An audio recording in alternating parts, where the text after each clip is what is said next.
qovuran istilər kimimizi dağa, kimimizi bağa çəkib. Elə bu dəfəki səfərimiz Hövsan bağlarındadır.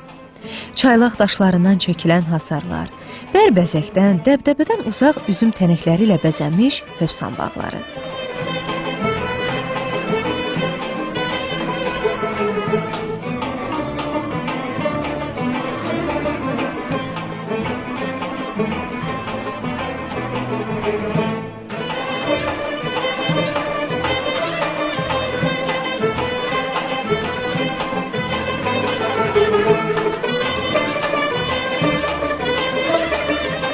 Müsahibim geofizik səfərini bizi Çərhovuzun yanında qarşıladı.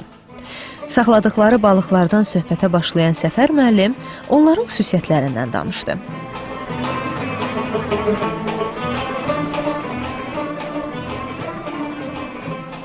Təbiətdə elə hadisələr var ki, biz təbiəti ümumiyyətlə anlamırıq və canlıları da dərk eləmək gücündə deyilik.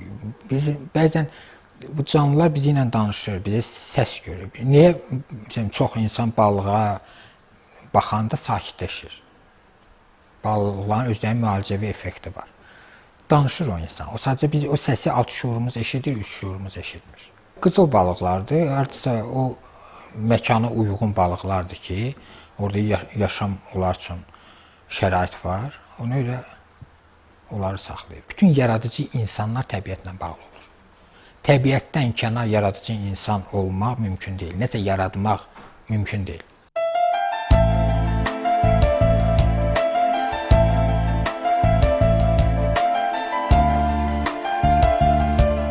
İxtisasca geofizik olan Səfər müəllim daha çox ədəbiyyata, incəsənətə bağlıdır.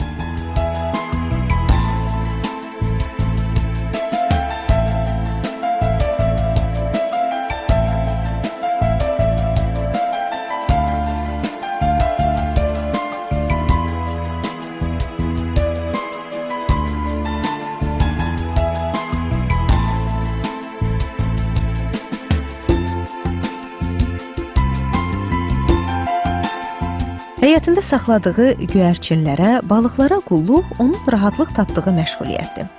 Səmada pərvazlanan göyərçinlər onun azad ruhunu hər an dinləndirə bilir.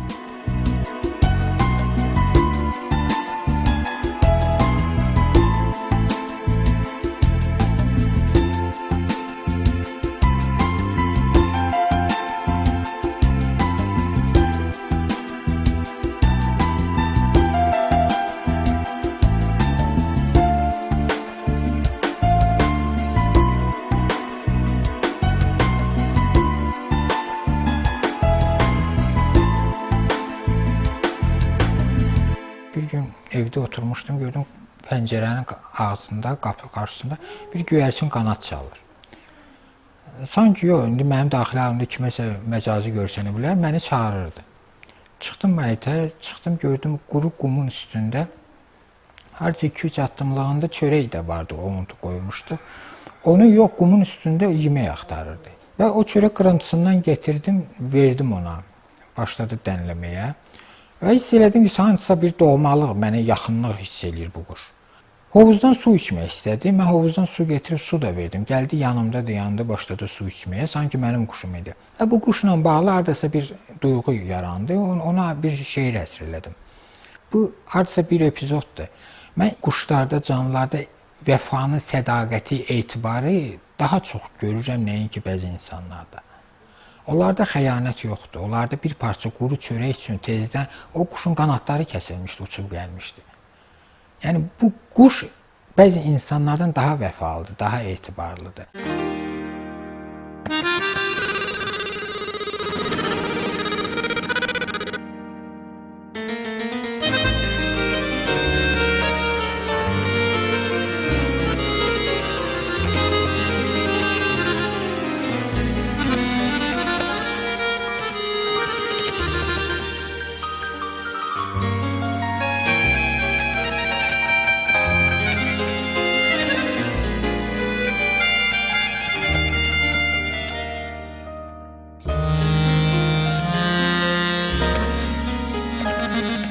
Bağıma qondu göyərçin, əlimdən yemək istədi. Dən atdım yedi, sonda da suyunu içmək istədi. Tanışdı, yemin atmışdım. Xoş üzlə başın qatmışdım, tutub qonşuya satmışdım. Günahı keçmək istədi. Gözlərində eşq təlaşdı, sanki bilir bu mən çaşdı. Duymada, canda qəlb daşdı, bu daşı didmək istədi. Məni gəzir bu quş məndə, asılan qəmdə, ələmdə, zülməti saçan ol şəmdə, nur nişan seçmək istədi. Ürək sustu, əl daş atdı, sevən bir ürək qanatdı, anladı quş bu həyatdır, nə isə dinmək istədi.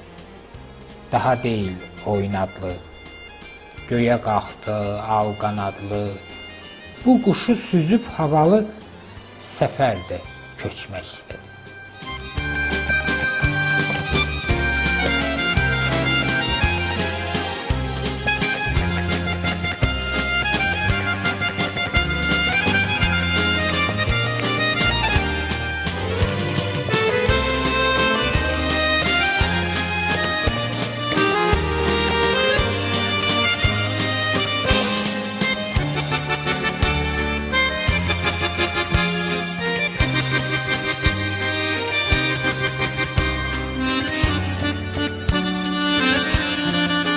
Uzun müddət geofizik işləyən Səfər müəllim sonradan ikinci ixtisasa yiyələnir. İxtisasçı kimi uğur qazanan Səfər müəllim bugün söz adamları arasında daha çox tanınır. Söz onun üçün müqəddəsdir. İnsanın mənən təmizləndiyi məqamdır.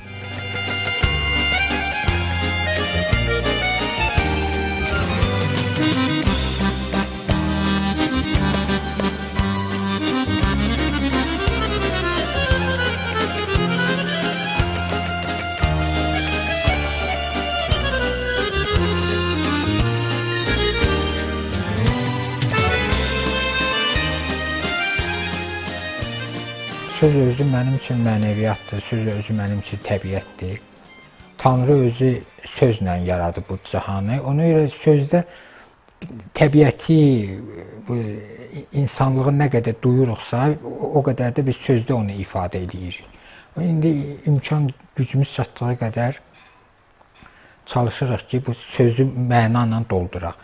Ən gözəl söz, ən mənalı söz deyilməyən sözdür. Hecada da yazıram, sərbəstdə də yazıram. Əruz mənim daxili aləmimdir. Onu mən dəyişə bilmirəm. Artıq o nə cür gəlirsə elə də yazılır. Ümumiyyətlə mən o əruz mənim üçün ruhumdur. Ruhumu mən daha çox əruzda, qəzəldə ifadə edirəm.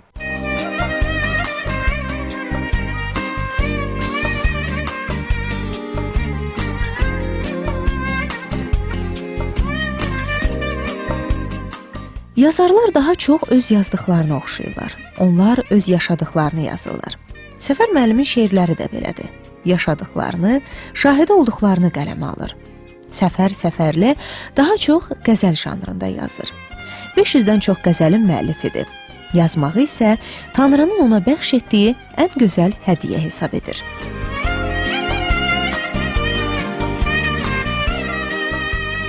Təbiət Tanrının möcüzəsidirsə, insan təbiətin möcüzəsidir. Yəni ki, təbiətdə yeganə canlıdır ki, dünyaya ağlaya-ağlaya gəlib, ağlaya-ağlaya da gedir. Dünyaya qəmlə gəlirik, kədərlə gəlirik. Bu qəm, kədər o dünyaya gedən yolun mənasıdır. Yəni, bilirsiniz, hiss eləyirsənsə ki, sənin xoşbəxtliyin hardadırsa, o yolu keçirsənsə, o ancaq qəm, kədər yolundan keçir. Nəfsi buraxıb günəşə, eşqə, oda gedən yol yanğıdan keçir, otdan keçir. Onun başqa yolu yoxdur.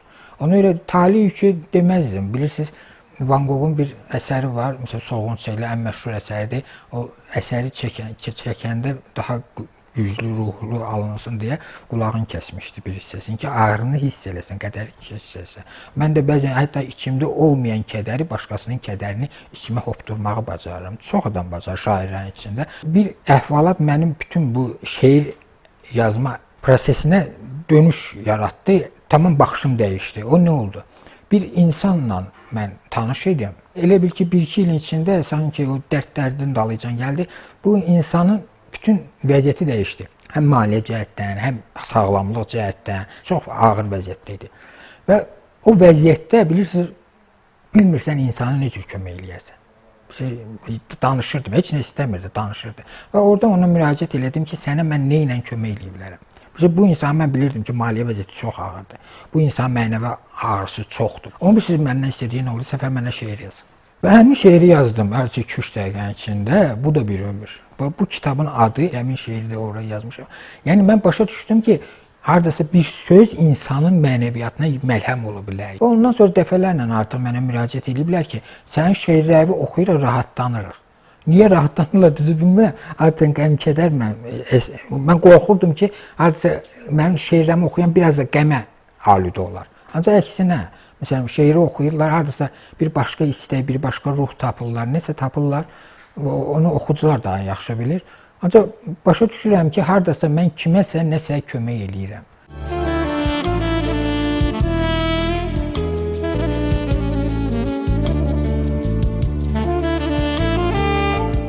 Hər bir insanın görünən tərəfləri olduğu kimi, görünməyən tərəfləri də var. Biz bugün geofizik, iqtisadçı Səfər Səfərlinin görünməyən tərəflərini açmaq istədik. Onun hobbiləri, şeiriyyat sevgisi özü üçün adi olsa da, bizim üçün çox maraqlı oldu.